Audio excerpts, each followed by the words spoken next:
Hello everyone, welcome to world education academy. कैसे हैं आप सभी? आई होप कि सब बढ़िया होंगे।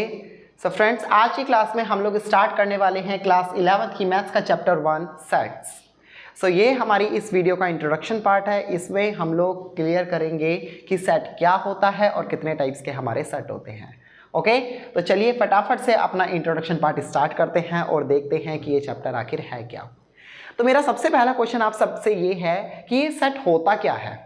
क्या कभी आपने सेट के बारे में सुना है कि सेट, किसी भी चीज का सेट, क्या कभी सेट के बारे में आपने सुना है? सो बेसिकली अगर हम लोग सेट के बारे में बात करें तो सेट होता क्या है? सेट होता है किसी भी चीज का एक ग्रुप। जब हम चीजों को अलग अलग ग्रुप में उनके सेट बनाने लगते हैं तो उसे क्या बोलते हैं? सेट। जब हम चीजों को उनके ग्रुप्स में डिवाइड करने लगते हैं अलग अलग, तो उसे क्या कहते हैं? हम लोग सेट्स कहते हैं। ओके, जैसे आपने देखा होगा आपकी बुक्स का सेट होता है, आपके अलग से नोटबुक्स का सेट होता है, आपके पेन्स का सेट होता है। सेम उसी तरीके से क्या होता है कि हम लोग अपने मैथमेटिक्स में भी कुछ सेट्स को बनाते हैं। सो वही वाले सेट की हम लोग स्टडी आज इस डिटेल्स में करने वाले हैं आज की क्लास में, और देखेंगे कि एक्चुअल में कि ये सेट है क्या चीज़। तो चलिए स्टार्ट करते हैं और देखते हैं सेट की एक्चुअल डेफिनेशन होती क्या है। तो अगर हम लोग सेट की डेफिनेशन की बात करें तो सेट होता क्या है? A set is a well-defined collection of object is known as a set। यानी कि जो हमारा सेट होता है वो क्या होती है? एक वेल डिफाइंड कलेक्शन होती है। वेल डिफाइंड कलेक्शन होती है किसकी? ऑब्जेक्ट्स की। जब हम ऑब्जेक्ट्स को कलेक्ट करने लगते हैं, उनको एक ग्रुप में डिवाइड कर देते हैं, एक ग्रुप में सेट कर देते हैं, so that is known as set. Okay, collection should not be change from person to person. इसका कहने का मतलब क्या है कि आपने जो कलेक्शन करी है ना, वो सभी पर्सन्स के लिए एक रहनी चाहिए। ऐसा ना हो कि वो जो मैंने सेट तैयार करा है वो मेरे लिए कुछ और है और आपके लिए कुछ और है। तो जो हमने कलेक्शन करी है वो पर्सन टू पर्सन चेंज नहीं होगी। जो हमने एक बार सेट बना दिया वही रहेगा सबके लिए, चाहे आपके लिए रहे चाहे मेरे लिए रहे। तो इस चीज का खास ध्यान रखना है कि सेट क्या होगा? आपका वेल डिफाइंड होगा, और वो वेल डिफाइंड तभी होगा जब आपकी कलेक्शन क्या रहेगी? पर्सन टू पर्सन चेंज नहीं होगी, वो सबके लिए सेम रहेगी। तभी आप क्या कहेंगे कि यस, हमारा सेट क्या है? वेल डिफाइंड है। तो आपको ये चीज तो क्लियर हो गई होगी कि सेट किसको बोलते हैं? सेट हमारा एक कलेक्शन होता है ऑब्जेक्ट्स का, और वो कलेक्शन कैसा होना चाहिए आपका? Well defined. और वेल डिफाइंड कब होगा? जब वो इंफॉर्मेशन पर्सन टू पर्सन सबके लिए एक जैसी रहेगी, किसी के लिए चेंज नहीं होगी। इस तरह का एग्जांपल लेते हैं। एग्जाम्पल अगर देखें तो यहां पे हमें क्या बोला हुआ है एग्जाम्पल में कि सेट ऑफ 3 समर्स फ्रूट। यहां पे हमें सेट तैयार करना है 3 समर फ्रूट्स का। गर्मियों के 3 फ्रूट्स का हमें क्या तैयार करना है? सेट तैयार करना है। तो उसके लिए हम लोग कैसे करेंगे?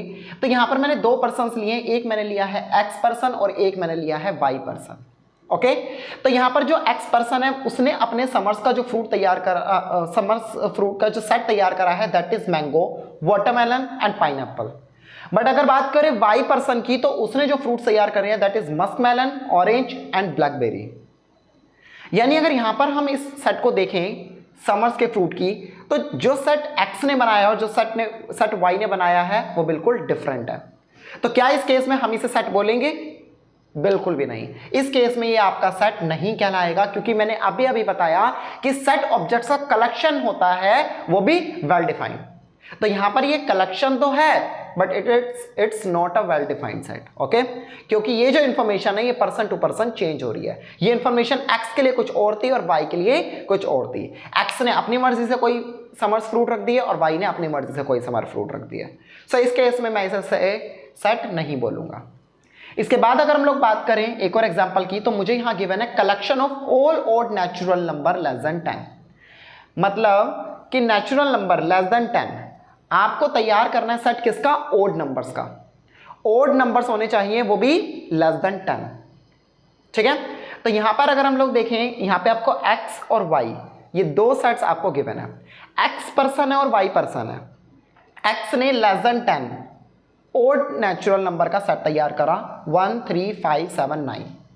उसके बाद वाई पर्सन को भी हमने बोला कि भाई तुम भी एक काम करो, 10 से लेस देन नेचुरल नंबर्स का सेट तैयार करो। तो उसने भी क्या करा? ओड नंबर्स का नेचुरल सेट तैयार करा उसने। तो उसने क्या देखा? 1 3 5 7 9। जब हमने दोनों को कंपेयर करा तो हमने क्या सिमिलरिटी देखी दोनों में कि भाई ये दोनों सेट्स तो बिल्कुल सेम है। एक्स सेट इक्वल है किस सेट के, वाई सेट के। मतलब कि इसमें जो इंफॉर्मेशन है वो पर्सन टू पर्सन चेंज हो ही नहीं रही है। इस केस में हम लोग क्या बोल सकते हैं कि ये आपका सेट है, बिकॉज ये कलेक्शन ऑफ ऑब्जेक्ट भी है और साथ में वेल डिफाइंड भी है। तो आपने सेट बनाते वक्त यही दो चीजों का ध्यान रखना है कि सेट आपका कलेक्शन ऑफ ऑब्जेक्ट होना चाहिए, साथ में वेल डिफाइंड होना चाहिए। और वो वेल डिफाइंड तभी होगा जब information person to person change नहीं होगी। ओके, चलिए। The object in a set are called its member और एलिमेंट्स और कंपोनेंट। एक सेट के अंदर आप जितने भी आप ऑब्जेक्ट्स देख रहे हैं, जितने भी ऑब्जेक्ट्स आप देख रहे हैं, इस वाले सेट में आप ऑब्जेक्ट्स देखेंगे या इन सेट्स में आप ऑब्जेक्ट देखेंगे, तो इस सेट्स में जो ऑब्जेक्ट्स आप देख रहे हैं ये सारे के सारे क्या कहलाते हैं सेट के, या तो मेंबर्स कहलाते हैं, एलिमेंट्स कहलाते हैं या कंपोनेंट्स कहलाते हैं। आप तीनों में से किसी भी वर्ड का यूज कर सकते हैं। मैंने तीनों वर्ड इसीलिए लिखे हैं कि अगर क्वेश्चन में कोई भी वर्ड लिखा आता है तो आप इजीली समझ जाएंगे। मेंबर, एलिमेंट और कंपोनेंट, तीनों में से कुछ भी आता है तो आप यही समझिएगा कि ऑब्जेक्ट जो सेट के अंदर एनक्लोज्ड है उसे ही हम लोग क्या बोलते हैं, एलिमेंट, मेंबर या कंपोनेंट कहेंगे। Okay, with denoted set by a capital letter. कोई भी सेट हो आप उसको एक प्यारा सा नाम देंगे, उसका नामकरण करना जरूरी है। मैथ्स में चाहे कुछ भी हो, कोई फिगर हो या कोई भी चीज के बारे में जब हम स्टडी करते हैं तो उसका एक प्यारा सा नाम जरूर रखते हैं। तो इस चीज का आपने खास ध्यान रखना है कि जब हम सेट तैयार करेंगे तो हम उसे एक प्यारा सा नाम जरूर देंगे, ठीक है। और हर एक सेट का जो एक प्यारा सा नाम रहेगा वो आपके ए से लेके जेड तक के जो कैपिटल लेटर्स होते हैं वो कुछ भी हो सकता है। ध्यान रहे कि capital letter only, small letters में आप लोग कभी भी सेट का नेम नहीं देंगे, ठीक है। चलिए, if A is the element of set ए। अब हमें ये बोल रखा है कि एक सेट ए है, ठीक है, जिसका एक एलिमेंट आपको ए गिवन है। बात आगे समझ में, कुछ इस तरीके से हम इसको लिख लेते हैं कि आपको एक सेट ए गिवन है जिसके अंदर एक एलिमेंट है ए। ओके, कुछ इस तरीके से हमें एक एलिमेंट दिया हुआ है और हमें ये बोल रखा है कि if A is the element of set A we write A belongs to A. इसका मतलब क्या है, ये जो आप ई लाइक जो साइन आप देख रहे हैं, ये साइन कुछ इस तरीके का होता है कि पहले आप एक कर्व बनाएंगे एंड उसके बीच में आप एक लाइन डाल देंगे, तो ये बिलोंग्स टू का साइन कहलाता है, ठीक है। ये साइन क्या शो करता है कि ये जो सेट, ये जो एलिमेंट है ना ए, ये इसी सेट का एलिमेंट है, ठीक है। जैसे मैं बोल रहा हूं कि मैं अपनी फैमिली से बिलोंग करता हूं, यानी मैं अपनी फैमिली के अंदर रहता हूं, मैं अपनी फैमिली का एक एलिमेंट हूं। सेम उसी तरीके से ये जो एक ए है ना, ये इसी फैमिली का क्या है, एलिमेंट है। इसी ए फैमिली का क्या है, एलिमेंट है। इसी ए फैमिली का मेंबर है या इसी ए फैमिली का कंपोनेंट है। ओके, तो यहां पर मुझे ये शो करने के लिए कि हाँ ये इसका ही एक एलिमेंट है, उसको लिखने का एक तरीका होता है। तो मैं उसे कैसे लिखूं कि ये जो ए एलिमेंट है ना, ये बिलोंग करता है सेट ए से। बस सिंपली मुझे ऐसे लिख देना है, ठीक है, जो मैंने यहाँ पर भी लिखा हुआ है। आप देखेंगे यहाँ पर ये ए बिलोंग्स टू ए, सिंपली ऐसे लिख लेना है, जैसे कि ये पता रहेगा कि हाँ जी ये एलिमेंट आपका इस सेट से बिलोंग करता है। इसके बाद if A does not belongs, suppose कि मान लो कि यहाँ पर ए नहीं है, यहाँ पर बी है, तो अगर इस केस में हम देखें तो ए एलिमेंट तो बिलोंग ही नहीं कर रहा है सेट ए से, ए तो इस फैमिली का मेंबर ही नहीं है। अगर नहीं है तो हम क्या करेंगे, इसके ऊपर एक छोटा सा इस तरीके से कट लगा देंगे। जैसे आपने इक्वल्स टू में देखा ना, जब कोई चीज इक्वल नहीं होती तो हम नॉट इक्वल का साइन लगा देते हैं, सेम उसी तरीके से आपको नॉट बिलोंग्स टू का भी साइन लगाना है। ओके, आई होप कि आपको ये वाला कॉन्सेप्ट क्लियर हुआ होगा कि सेट क्या होता है, सेट किस तरीके से वेल डिफाइन होता है और उससे रिलेटेड जो इंपॉर्टेंट पॉइंट्स हैं आप इन सबको नोट जरूर कीजिएगा। आपके बहुत ज़्यादा इंपॉर्टेंट नोट्स हैं। इसके अलावा अब हम लोग बात करेंगे framework of a set. Set का फ्रेमवर्क, ये मैंने तैयार करा है एक फ्रेमवर्क यानी एक माइंड मैप तैयार करा है, तो उसे हम लोग देखते हैं। माना कि यहाँ पर मुझे क्या गिवन है, एक सेट ए गिवन है जिसके अंदर मुझे एलिमेंट 1 2 3 4 5 6 एंड 7 गिवन है। एक बात ध्यान रखिएगा कि जो भी सेट होता है ना, हम उसे कर्ली ब्रैकेट के अंदर क्या करते हैं, सजाते हैं। ओके, जैसे आप लोग घर के अंदर रहते हैं, अपने आप को इससे क्या करिए, कंपेयर कीजिए कि आप लोग जैसे घर के अंदर रहते हैं ना सारे फैमिली मेंबर, सेम उसी तरीके से इसके भी जो एलिमेंट्स हैं या जो मेंबर्स हैं या जो कंपोनेंट्स हैं वो इस घर के अंदर रहते हैं, एक कर्ली ब्रैकेट के अंदर रहते हैं, ठीक है। तो इसे हम लोग बोलते हैं कर्ली ब्रैकेट। और जितने भी अंदर एलिमेंट्स आप देख रहे हैं, जितने भी आप ऑब्जेक्ट्स देख रहे हो, या तो हम एलिमेंट, मेंबर, कंपोनेंट, ये मैंने आपको बताया था बोलते हैं।